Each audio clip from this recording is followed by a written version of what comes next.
we're coming to understandings now that no generation in human history has been able to, in terms of the extent to which we've been lied to through history, the true nature of the control system that's been responsible for it, and even the true nature of this reality and what our lives constitute when you get into a spiritual, metaphysical standpoint.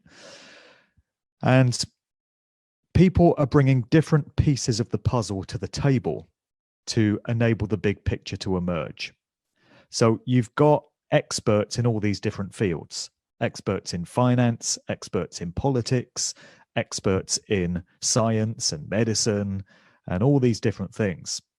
My contribution is to pour my heart and soul into my research regarding the true nature of the music industry and bring what I've discovered to the table using the trivium method of truth discernment, which is basically what I do, even though I don't scientifically apply it, but it's still grammar, logic, rhetoric in terms of taking information from a wide variety of different sources, cross-correlating it, seeing what checks out, seeing what consistencies there are, seeing what doesn't fit, throwing that out, seeing what you're left with, arranging it, and then presenting that in a meaningful way for other people to understand. Well, I just wonder what has been going through the minds of those DJs and other people in the music business that have just stayed quiet through this whole thing. Do they think that by doing that, by obeying all these tyrannical government dictates, that it'll all go away one day? That compliance with tyranny is the way to make tyranny stop? It's not. That only ensures the opposite, its continuation. And the dynamic in the dance music field has been very similar to that in other aspects of music, particularly like rock music. So in that world, you've had the vast majority of artists who've said nothing at all because they don't want to rock the boat. They don't want to upset their employers. They don't want to affect their fan base, their careers. Then you've had, of those that have said anything, the vast majority have been reinforcing the official line. So Paul McCartney, wear your mask, guys. Ringo Starr, Elton John doing ads for the NHS. These guys from AC/DC and Kiss. So weird. What's going on? Heavy metal, heavy rock. These guys are supposed to be anti-establishment. They're supposed to be counterculture. And they're all telling people to go out and take the armed spear. I mean, I know they're getting on in years themselves, and they probably feel they're personally at risk. But what kind of message is that coming from these guys? Where's all the punk rockers?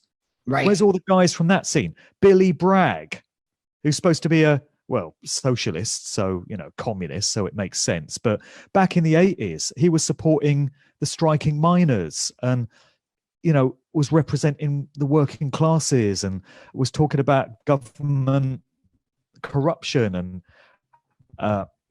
the wealth divide and all this sort of thing. And what's he been saying through all this? Strapping on a mask in his social media posts and telling people to do what the government tells them and stay at home. These people are just traitors. And you come to realize that their entire personas and public images have been completely fake. They've just been complete fabrications. They've been putting themselves out there as anti-establishment, or we're not like the other pop groups, we have values and we stand for things that matter. Well, they don't, when crunch time comes. And it's the same in the dance music field. I just shake my head in disbelief at some of these original generation acid house ravers who were there at these free parties. They were there dancing in fields and going to all these warehouse parties and stuff and taking mind-altering drugs and giving the police the slip. Carl Cox talks about this in his book. Yeah. He's reminiscing on the early 90s when he used to do all these raves.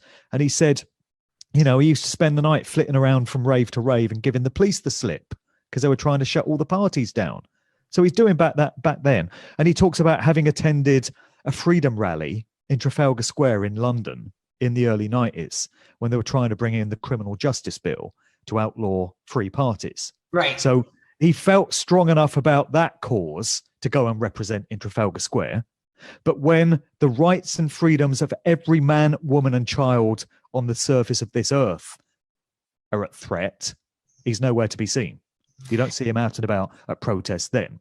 So these people have disappointed me hugely. And it's just another reminder of how we've all been duped and conned so much by those that populate the music industry. And I really would have thought better of so many in the dance music community. But I guess social engineering has been done. Yeah. We've got woke culture now, and woke culture has penetrated that scene in a big way, as you well know. What it comes down to is that so few people in this world have a deep personal comprehension of the dynamics of natural law, universal law, and where rights come from. Mm-hmm. Rights come from the creator, whatever name you wish to ascribe to that force. Many would call it God, but they don't come from government. Any claim that any group of men or women can dish out rights to other people and dictate what they are and are not allowed to do is erroneous by its very nature, because no man or woman possesses that ability. And people just don't comprehend that it's an absolute right to live your life freely, so long as you're causing no harm. If you're putting no harm, damage, or loss into the world, and there's no injured party, it is a right for you to be able to do that. And nobody else has the right to tell you that you can't, or to try and take away that freedom from you. It comes down to that. It also comes down to the fact that most people have no comprehension of the dynamic of culture creation and social engineering and how all that gets done. So many of these people now, young people, who are walking around with all these woke ideas in their heads, and they're supporting all these minority groups, and they're doing what the government tells them because their virtue signaling has been entrained into them. They have no comprehension that these thoughts have been created for them, that they're not their own. Yeah. People have thoughts in their head that have not come from them. They've come from professional psychologists and behavioral scientists who have very cleverly drip-fed this stuff into the consciousness of an entire generation. And I've given examples in previous interviews of how social engineering works. So in the 1970s in Britain, if you're someone who happened to be gay, you had a pretty bad deal, because there was a lot of discrimination against gay people. There was discrimination against black people and Asian people. And back then it was tolerated. You know, the Calvin Harris song, it was acceptable in the 80s. Mm-hmm. It was acceptable in the 70s as well. So you could openly walk into a pub and start talking down about black people, saying how much you hate homosexuals, and it was just fine. You would not have got into trouble for that.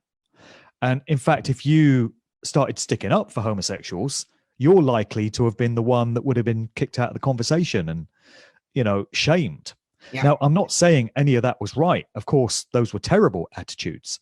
But in the 70s, that was the zeitgeist of those times. Contrast that with today. Right. You say anything vaguely critical of someone who happens to be homosexual or black or Jewish or whatever it is. Even if you're not even talking about that, you could say that there's something completely else about them. But yes, right? Yeah. Yeah. And you're going to find yourself persona non grata in that conversation. And I just say that to illustrate how social engineering agendas change over time. So a group that would have been demonized in a previous decade is now being celebrated. You couldn't have talked about LGBTQ in the 1970s. Nobody would have known what that was. Nobody knew what transgender was in the 1970s. But these days, you have to walk around on eggshells and tiptoe around and make sure you don't offend somebody by using the wrong pronoun. And all of that has been put into people's psyches. Yeah. And they think they're being really progressive. They think they're being really liberal.